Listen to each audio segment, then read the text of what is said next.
Bismillahirrahmanirrahim. Assalamu alaikum, my dear students. How are you? I hope you're enjoying the best of health. I welcome you in my class, that is English for grade 1. And we are learning unit 14. Its title is Girls and Boys. My dear fellow teachers, this lesson plan, PowerPoint presentation and worksheet links are given. You may click it, download it, follow it as it is or modify it for your convenience. I am going to deliver my lecture according to this lesson plan. Yes, my dear students, today we are going to complete reading and understanding this poem. And before this, in our previous unit, I have taught you how to predict a story by looking at pictures. So beta, it means when pictures are given in your book, there is a purpose. By looking at the pictures, you can predict the story, and by looking at the pictures, you can understand the text better as well. Sometime by reading the text, if you are not getting what it means, by looking at the picture, you find what does it mean, right? So this is our today's SLO. Use pictures in the text to increase understanding. Let's start with the name of Allah subhanahu wa ta'ala. Allah mentions in Quran Surah Al-Hujurat verse 13, indeed the most noble of you in the sight of Allah is the most righteous of you. Indeed, Allah is knowing and aware.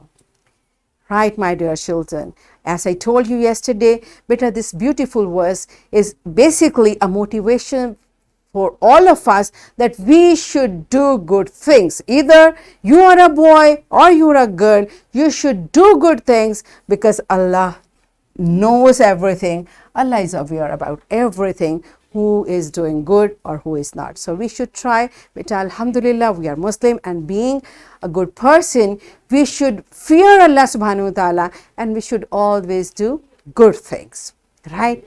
So let's start our poem. And that is, first you tell me, do you think boys and girls are equal? Yesterday you answered this question, and after these questions we had a discussion. So did it make your mind clear? So pause the video, answer this question to your teacher, and then come back. Yes, my dear students, have you answered this question? Good job.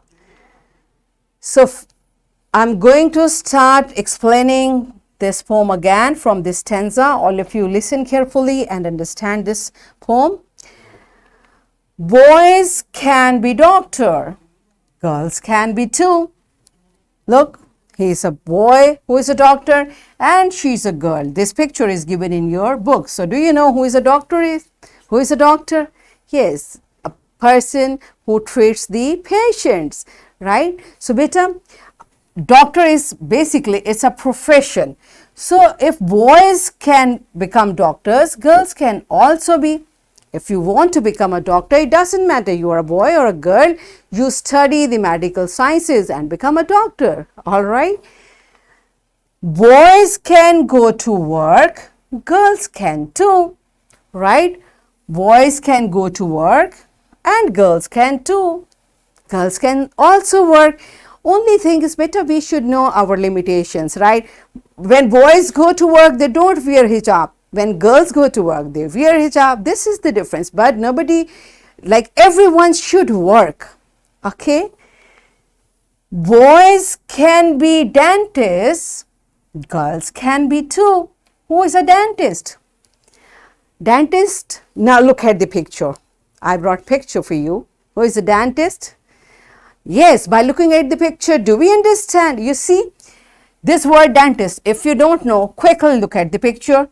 Does it make clear? Yes, dentist is a doctor who treats your teeth. A doctor for teeth is dentist, okay?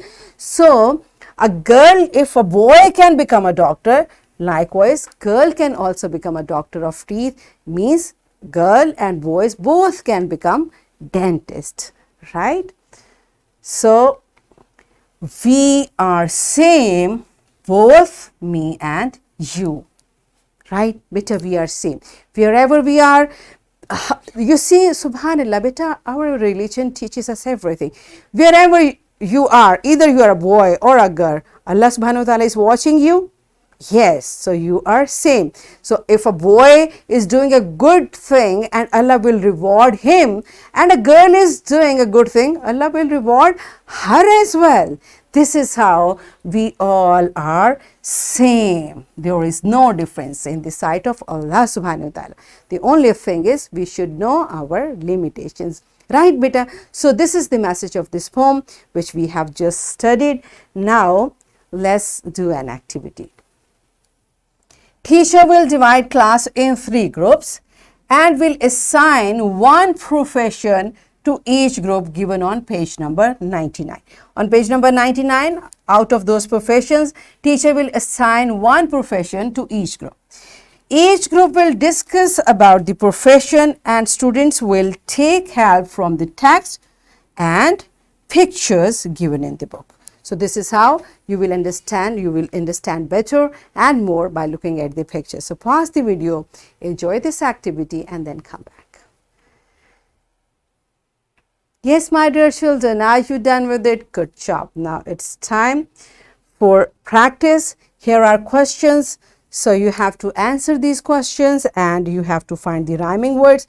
You will write this question in your notebook, but teachers here, you will take just the oral answers for question 1 because they will write these questions in their homework. So pause the video, complete this comprehension and then come back.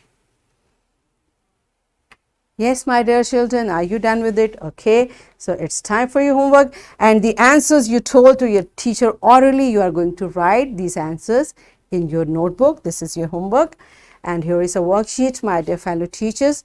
This worksheet, lesson plan, PowerPoint presentation links are given. You may click it, download it and kindly provide a printed worksheet to students for practice. And my dear students, this is a very interesting story and you can see there is less text and more pictures. So you will keep looking at the pictures to understand the story and you will find out how pictures help you to read the text. So in this way, what we have learned today, we learned to use pictures in text to increase understanding. And we achieved our SLO to use pictures in text to increase understanding. Are we done with it? Yes. So that's it for today. Tomorrow I'll come again with a very interesting lesson. Till that time, keep learning and take very good care of yourself. Thank you and Allah Hafiz.